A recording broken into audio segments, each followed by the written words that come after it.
我今年98岁了，到了这个年纪，很多人来香港半山看我，总喜欢问同一个问题：李先生，如果让您回到20岁，您会去追逐什么风口？我的回答总是让他们失望。我什么风口都不会去追，世人都教你要敢于冒险，要抓住时代的红利，但没人告诉你一个残酷的真相：99%的公司都会死。你今天看到的那些明星企业、高科技神话，20年后大概率连名字都不会留下。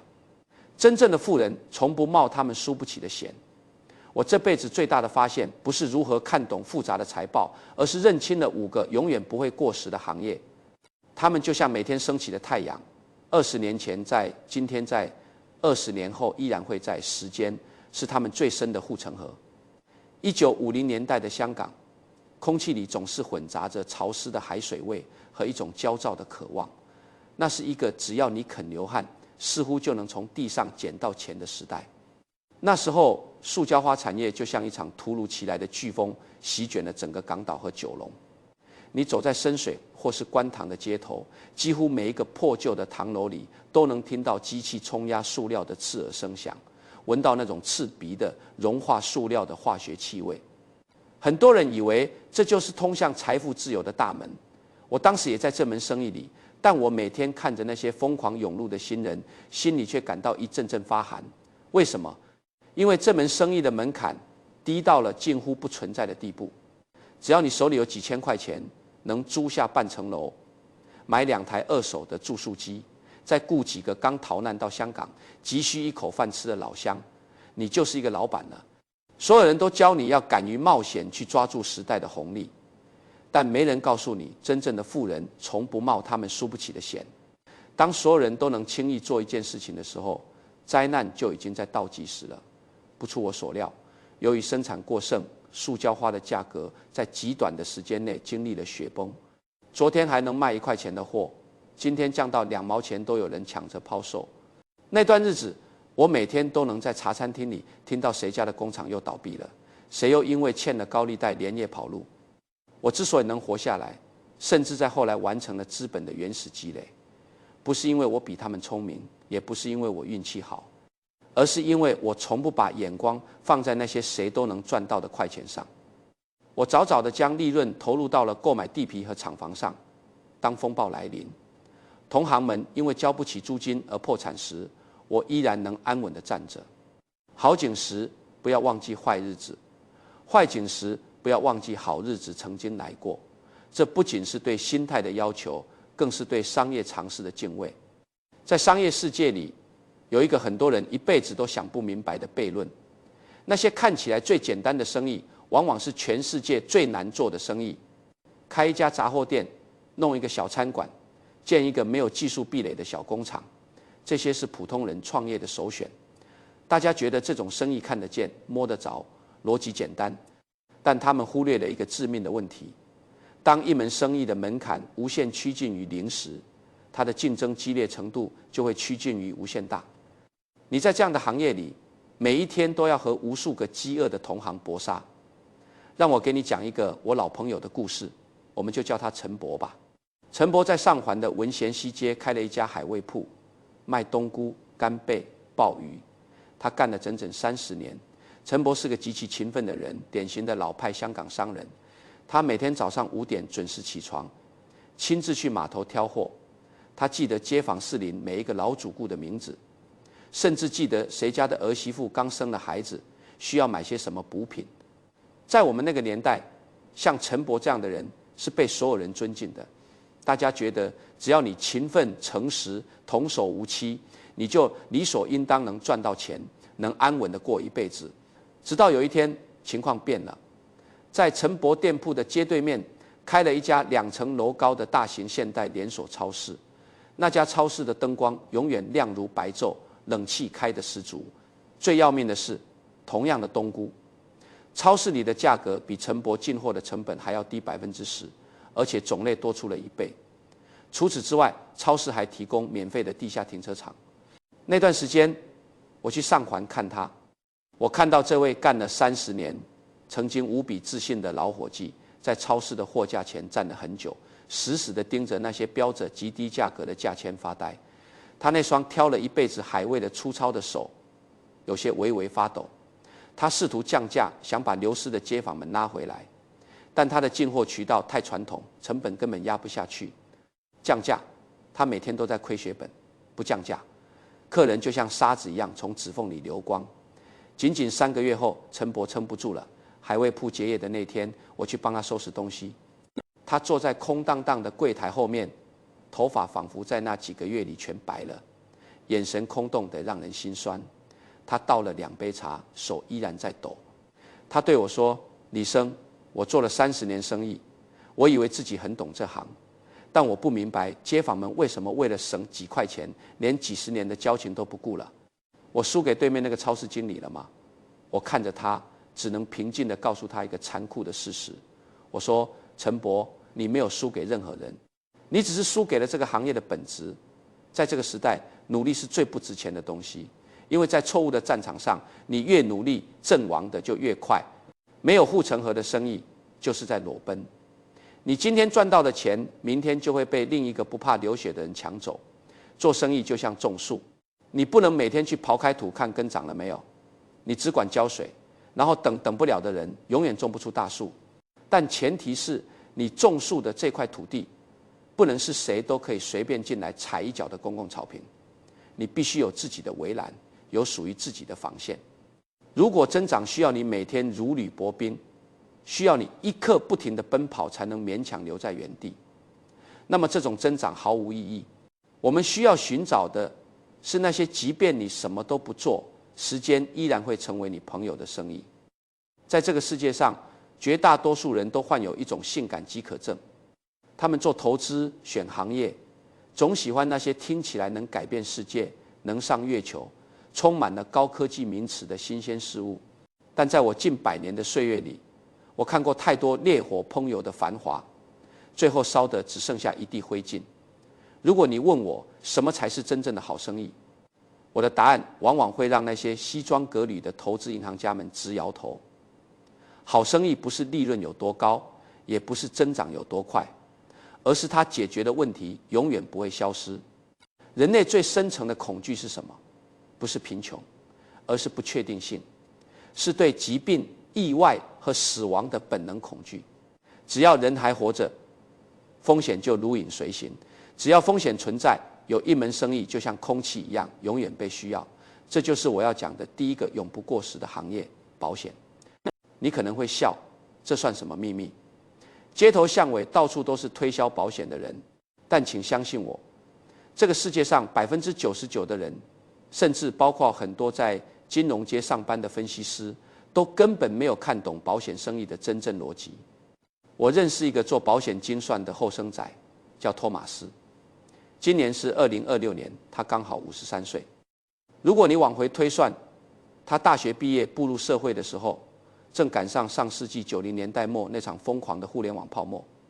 那时候，托马斯的同学们全都去了那些名字里带科技、带网络的性感公司，他们每天在咖啡馆里谈论着改变世界，手里拿着随时准备翻倍的股票期权。而托马斯呢，他进了一家叫 Geico 的保险公司，每天的工作就是枯燥的计算伤亡概率、车祸发生率。他的同学们经常嘲笑他：“托马斯，时代变了，你这辈子就在那个死气沉沉的办公室里数硬币吧。”托马斯没有反驳，他只是每天穿着最普通的棉质衬衫，开着一辆2手的本田轿车，按时上班，准点回家陪太太吃饭。他的工资确实不高，但公司每年会给他配发一些内部的股票，他不懂怎么炒股，拿了也就不卖，就这么死死地捂在手里。后来发生了什么？大家应该都知道了。2000年，互联网泡沫破灭，那些嘲笑他的同学手里的期权瞬间变成了废纸，很多人甚至连工作都保不住，四处躲债。前几个月，我在加州的一场聚会上再次见到托马斯，他53岁，但已经提前退休了，住在海边的别墅里。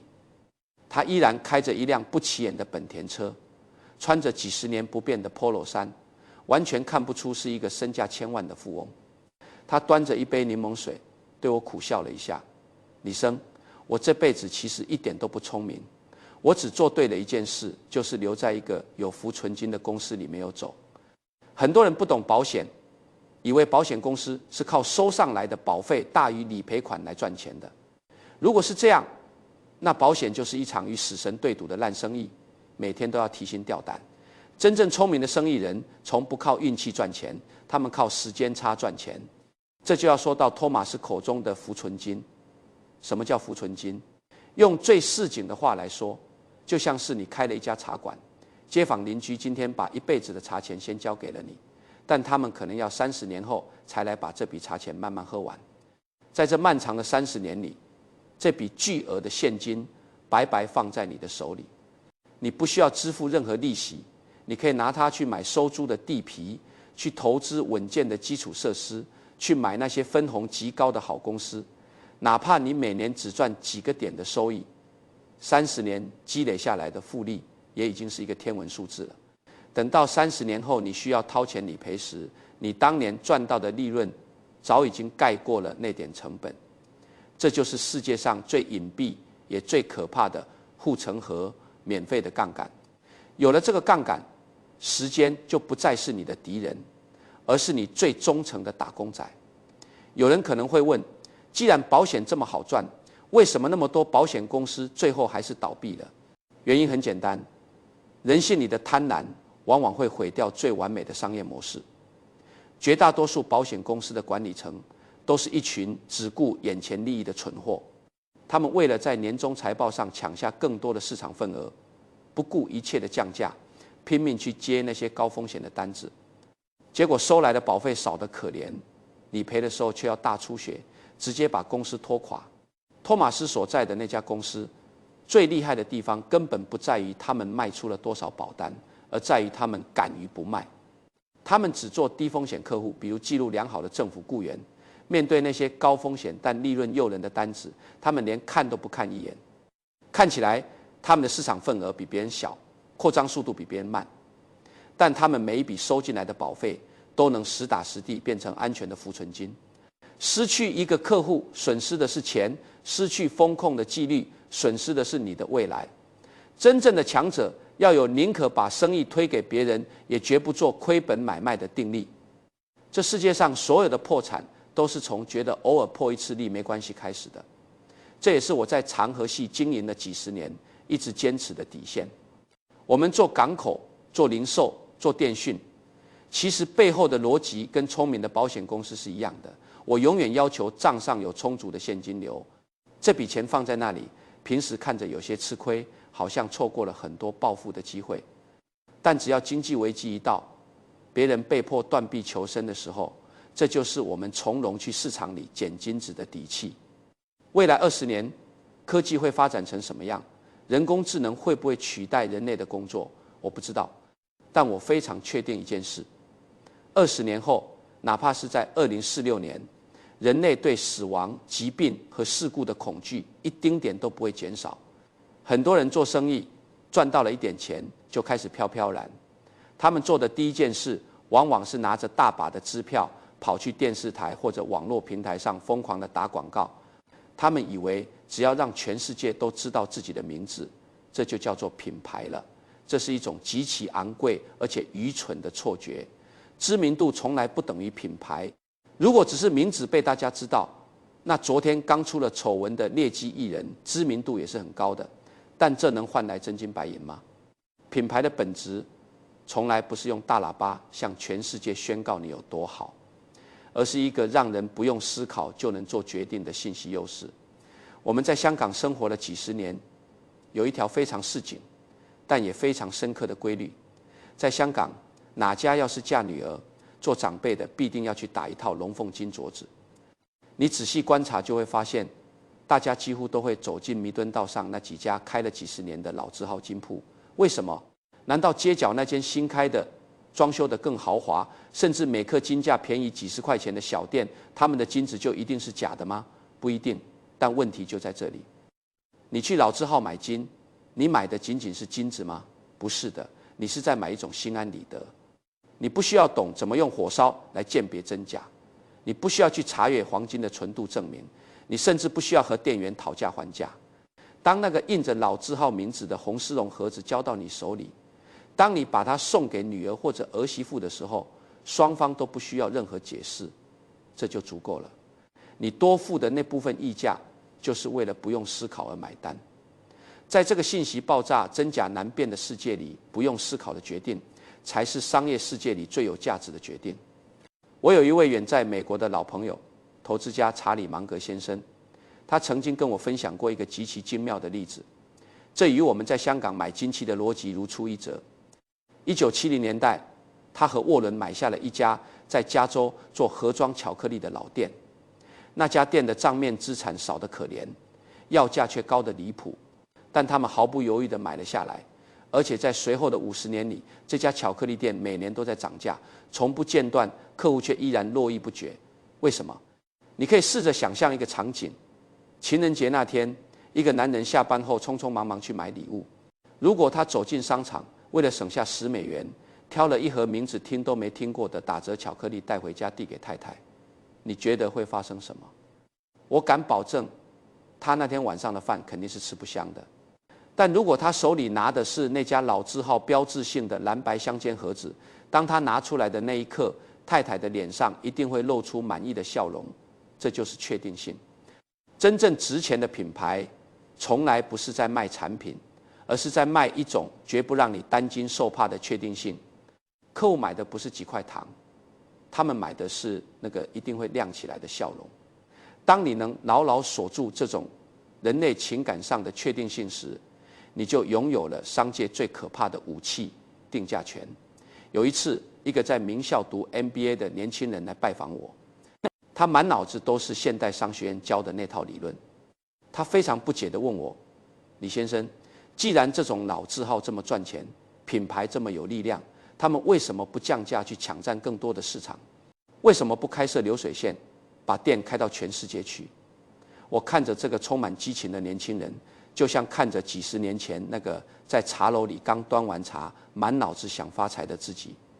我给他倒了一杯茶，说：“年轻人，当你拥有了一座极深的护城河，当你手里握着定价权的时候，你最应该做的事情就是克制住自己，千万别去破坏它。如果那家加州的巧克力店为了所谓的增长，把店开到了纽约或者开到了亚洲，在那些地方人们从小并没有吃过这种糖，对那个蓝白盒子没有任何情感记忆，在那里它就只是一个普通的，甚至有些昂贵的糖果。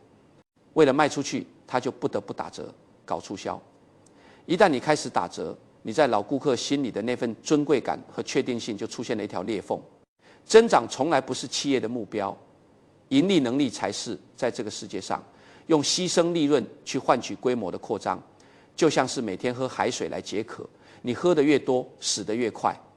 这也是为什么我常常告诫身边的人，不要去没有护城河的地方打仗。如果一个市场需要你放弃尊严去拼底价，那这个市场从一开始就不属于你。关于品牌的这份确定性，我再给你讲一个关于德国工具的故事。在慕尼黑有一家专门做电钻和五金工具的100年老厂。上世纪80年代的时候，大量来自亚洲的廉价工业品涌入欧洲市场。那些新工具看起来一模一样，但价格却只有这家德国老厂的一半。当时的报纸天天在写，说这家德国老厂肯定要完蛋了。这家厂里有一位老工程师叫汉斯，所有人都很恐慌，只有他极其平静。他说：“我们做的根本不是工具，我们做的是老工人的命。”什么意思呢？你想象一下，一个建筑工人挂着安全绳，站在20层楼高的屋顶上打孔。如果这个时候他手里那个便宜的50块钱的电钻突然卡壳漏电，或者钻头断裂，他可能连命都没了。对于一个专业的建筑工人来说，他会在乎那省下来的几十块钱吗？他绝对不会。他在乎的是这个工具在他最危险、最需要发力的那个关键时刻，绝对不会掉链子。事实证明，汉斯是对的。这家德国老厂不仅没有倒闭，在专业级市场的份额反而越来越大。他们的品牌忠诚度超过了90%。用过他们工具的人，这辈子都不会再换别的牌子，因为没有人愿意拿自己的生计和安全去测试一个便宜货的底线。这就是信任的重量。它不性感，它不会在聚光灯下闪闪发光，它甚至有些笨拙，但在几十年的时间长河里，这种笨拙的信任比任何花俏的营销方案都要致命。时间是劣质产品的验尸官，却是伟大品牌的试金石。当你明白了这一点，你就不会再去盲目的追逐所谓的爆款，你会静下心来想一想你的生意，你留给这个世界的信用锚点，到底能不能让人在闭着眼睛的时候依然敢把钱交到你的手里？1997年，亚洲金融风暴席卷香港，那是一段极度灰暗的日子。我站在中环的办公室里，看着窗外的维多利亚港，水面依然平静，但岸上却是一片惨烈。很多人昨天还是身价过亿的富豪，今天就因为股市暴跌、楼市崩盘而被逼入绝境。到了2008年，同样的故事在美国华尔街重演，并迅速蔓延到全球，摧毁了无数家庭的生计。每次危机来临时，你都会发现一个规律：那些曾经被炒上天的概念，那些市盈率高达100倍的性感公司，跌得最惨，死得最快。人们总是在繁华的时候忘记尝试。尝试是什么？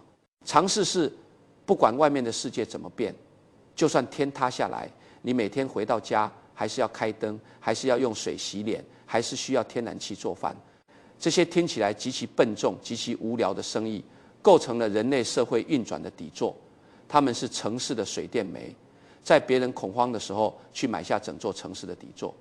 这不是贪婪，这叫尝试的回归。让我告诉你一个违反大多数人直觉的道理。商学院的教科书里总是教导年轻人，竞争是一件好事，竞争能促进社会进步。这句话在宏观层面上没错，但如果你是一个把真金白银砸进去的经营者，竞争绝对是一场噩梦。对做生意的人来说，最安全、最舒服的状态只有一个词：垄断，而且是自然垄断。很多人觉得垄断听起来是个很刺耳的词，但在公共事业和大型基础设施领域，它是天然存在的。我经常问那些充满野心的后生仔，你会因为对现在的电力公司不满意，就在自己的城市里重新拉一套电网吗？你会因为嫌弃水费太贵，就在马路底下重新铺设一套供水管道吗？当然不会。因为这种极其庞大的初始投资，加上漫长的建设周期，天然的就形成了一道深不见底的护城河。竞争对手哪怕有再多的资本，看着这座堡垒，也只能望而却步。这就是为什么过去这几十年，当别人都在追逐互联网风口，追逐各种新兴科技的时候，长河系的足迹却在满世界地买些笨重的东西。我们在欧洲买下港口，在英国买下电网和水务，在澳洲布局天然气。我们在别人疯狂抛售的时候，买下了这些一旦建成就永远不会消失的收费站。我在美国奥马哈的那位老朋友也深谙此道。2010年的时候，他做了一个惊动华尔街的决定，花了几百亿美元买下了一家叫做 BNSF 的铁路公司。当时纽约的那些年轻分析师们都觉得他老糊涂了。那是21世纪啊，大家都在谈论智能手机、自动驾驶、无人机，谁还会去买一个19世纪发明的破铁皮火车？但他和我只是会心一笑。我们太清楚这看似笨拙的铁轨背后隐藏着怎样可怕的威力。有些生意的护城河是用时间与巨额资本浇筑而成的。你今天就算有金山银山，也买不来昨日的岁月。你试想一下，如果今天有人想在美国重新铺设几万公里的铁路网，需要多少钱？可能要上千亿美元。还需要多少时间？可能要跟无数的沿线地主、环保组织打上几十年的官司，这根本就是一件不可能完成的事情。这就是自然垄断的绝对壁垒。更重要的是，只要人类社会还在运转，货物就必须从 A 点运到 B 点。在这个过程中，铁路依然是所有陆地运输方式中能效最高、成本最低的一种。一列火车能拉动几百辆重型卡车的货物，但消耗的能源却少得多。只要能源还需要花钱买，铁路就永远有它的绝对优势。那张连接了广阔腹地的庞大运输网，就是一张看不见的收租网。任何人要运货，就必须用它的路。这不是因为他的服务态度有多好，而是因为客户根本没有第二种选择。这世界上最稳妥的赚钱方式，就是做那个守在必经之路上的人。讲到这里，肯定会有聪明的年轻人提出质疑：李先生，您说的这些公共事业和基础设施都是受政府严格监管的，法律把你们的利润率压得很低，可能只有区几个点，这根本赚不了大钱啊。这正是大多数普通人在投资认知上的最大盲区。他们觉得毛利高达50%甚至80%的科技公司才是摇钱树，但他们没有想过，人性的贪婪是压不住的。高利润就像是一块带血的生肉，一定会引来成群结队的饿狼。今天你赚了暴利，明天就会有无数个极其聪明的脑袋和海量的风险资本冲进你的行业，疯狂的降价厮杀，直到把所有人的利润都打成负数。相比之下，受监管的公共事业，它的利润确实被紧紧限制在一个很不起眼的水平。但这看似是一个紧箍咒，实际上却是一件刀枪不入的防弹衣。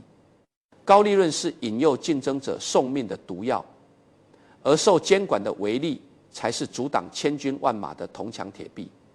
政府允许你在这个区域内垄断，限制你的最高利润，但同时这种监管也变相地保证了你的合理回报。只要你安安分分地做好基建，提供稳定的电力和清洁的水源，监管机构就会确保你的巨大投资能够收回成本，并获得一份跑赢通胀的稳定利息。在充满着不确定性和残酷厮杀的商业世界里，这意味什么？这意味着极度的安全感，意味着无论经济周期是繁荣还是衰退，你的现金流都会像潮水一样，日夜不停、准时准点地涌入你的账本。在这个世界上，聪明人太多了，但肯下笨功夫赚慢钱的人太少了。随着社会越来越富裕，经济体量越来越大，人们对电的消耗、对能源的渴求只会直线上升。未来的世界，哪怕到处都是超级计算机，到处都是代替人类工作的人工智能，他们也是要吃饭的，他们吃的就是底层的电力和能源。那些手里握着电网、水务、港口和铁路的人，不需要每天在媒体上抛头露面，也不需要绞尽脑汁去讨好善变的年轻消费者。他们只需要像一个极其耐心的老农，坐在自家地头，看着那条护城河在时间的冲刷下，一年比一年宽阔。我这辈子见过太多追求刺激的聪明人，他们在30、40岁的时候，因为踩中了一个短暂的风口，赚到了普通人几辈子都赚不到的钱，风光无限。但到了60岁，当风口停下，当个人的精力不再旺盛，他们往往破产了，甚至晚景凄凉。真正的财富绝不是靠短期的运气去赚快钱，真正的自由是拥有那些20年后、50年后依然在默默运转、为你印钞的资产。在商界有一个流传甚广的错觉，所谓做生意的天才，就是能把一根稻草卖出金条的价格。很多人终其一生都在研究怎么把进价1块钱的东西包装成100块钱卖出去。他们觉得能在每一笔交易里把利润榨取到极致，就是商业的最高境界。每次听到这种说法，我都只能笑笑。华尔街的精英们算得出财报上小数点后6位，却常常算不出一个人心到底值几两重。我14岁那年，父亲因为肺痨在香港病逝，临终前他没有给我留下什么钱，只留下了一句话：做人做事永远不要去赚那最后一枚铜板。这句话我记了一辈子。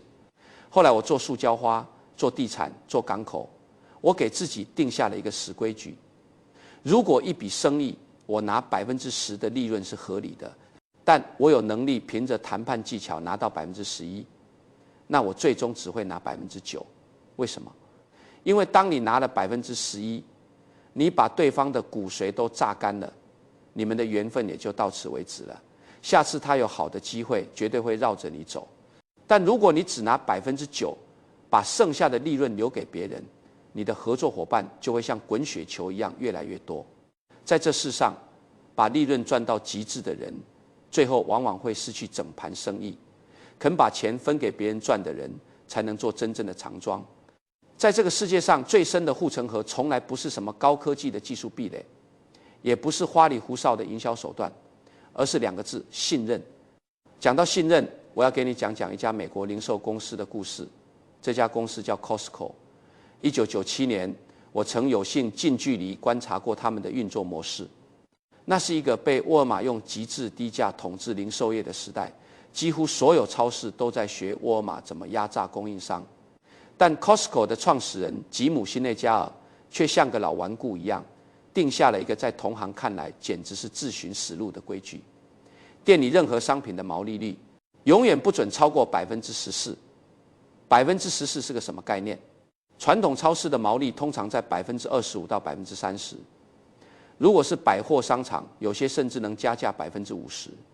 但吉姆死死卡住这条红线，如果连14%的加价都无法覆盖成本，他宁可不卖这件商品。当时华尔街的分析师们都觉得他疯了，他们在一份份厚厚的报告里嘲笑他：顾客根本不知道这件衬衫的进价是多少，你哪怕加价20%，它依然是全镇最便宜的。你为什么不多赚那6个点？这是在犯罪。面对投资人的质问，吉姆的回答极其平静，却道出了商业的终极真理：我要的不是今年多赚几千万，我要的是一个会员一辈子的毫无防备。这是一种极其恐怖的商业算计，它是算计人心。普通的超市像是一个猎场，每一个走进去的顾客都是猎物。商家在货架上布置满各种诱导消费的陷阱，先提价再打折，让你防不胜防。但 Costco 是一个堡垒，你要先进去，必须先交一笔不菲的会员费。当你交了这笔钱，你就成了堡垒内部的人。Costco 替你挡住了外面所有的价格欺诈。他告诉你，只要在这里，你闭着眼睛拿，我保证你绝对买不到吃亏的东西。因为商品几乎不赚钱，所以价格永远是最低的。因为价格永远最低，所以顾客极度信任它。因为极度信任，所以每年有超过90%的人心甘情愿地续交会员费。而那几十亿美元的会员费几乎是没有任何成本的纯利润。最坚固的防线不是钢铁和水泥，而是客户蒙上眼睛，依然敢把钱交到你手里的那份安心。今天我们已经走到了2026年，这是一个让人眼花缭乱的时代。人工智能可以瞬间为你比对出全世界最低的价格，算法每天都在猜测你的喜好，人们活得前所未有的疲惫。在这样一个一切都被精算、一切都在比对的时代，什么是真正的奢侈品？真正的奢侈品是不需要比价的自由，是不需要防备的踏实。当一个企业能够提供这种踏实，它就不再是一个卖东西的商贩，而是一个掌握着信任税的收税官。哪怕再过20年、50年，只要人性中想要逃避算计、渴望被真诚对待的弱点不改变，这种生意就会永远如日中天。我已经快走到人生的终点了。很多媒体在做访问的时候，总喜欢小心翼翼地绕开死亡的话题。其实，对于一个接近100岁的老人来说，生老病死不过是自然的日落，没什么不能谈的。我不害怕离开，因为我知道，一个人能留给这个世界的，从来都不是银行账户里那串冰冷的数字，也不是几栋耸入云霄的写字楼。这些东西都会在时间的冲刷下易主、风化、消失。我真正想留下的是一种看待这个世界的方式。这也是我在这几个章节里试图向你拆解的5个永不褪色的商业底牌。这并非什么武林秘籍，而是一些极其古朴的尝试。第一，垄断胜过竞争，找到那些拥有自然护城河的生意，比如拥有极高替换成本的基础设施，不要把精力浪费在和无数个底层对手的贴身肉搏上。第二，品牌就是信任。真正值钱的品牌，不是让全世界都知道你，而是让懂你的人在做选择时放弃思考。确定性就是你手里的定价权。第三，必须胜过性感，不要去追逐那些号称能改变世界的幻影，去抓住那些世界离开它就无法运转的基础。保险、水电、铁路，他们不性感，但他们是底座。第四，简单胜过复杂。我从不投资我看不懂的东西，诚实的承认有些钱自己赚不到，这种自律本身就是一种极深的护城河。第五，也是最重要的一点，耐心胜过聪明。这个世界从来不缺聪明人，每年都有无数顶着名校光环的年轻人，拿着最精密的模型来到中环，来到华尔街。他们懂得所有的公式，他们能在第一时间完成交易，但他们中绝大多数人一辈子都在忙忙碌碌的焦虑中度过，从未真正品尝过巨额财富的滋味。为什么？因为他们坐不住。真正的财富不是赚快钱，而是拥有那些20年后，即便你坐在摇椅上打瞌睡，依然能为你生钱的资产。找到一个有护城河的生意，买入，然后像一块石头一样坐在那里，等待。等待是这个世界上最无聊、最痛苦也最反人性的事情。但复利这朵玫瑰，只在漫长的等待中才会悄悄绽放。那些看起来稍微笨一点的人，那些只懂得几个简单道理，但能死死咬住几十年不撒手的人，最终熬死了所有的聪明人，成了真正的赢家。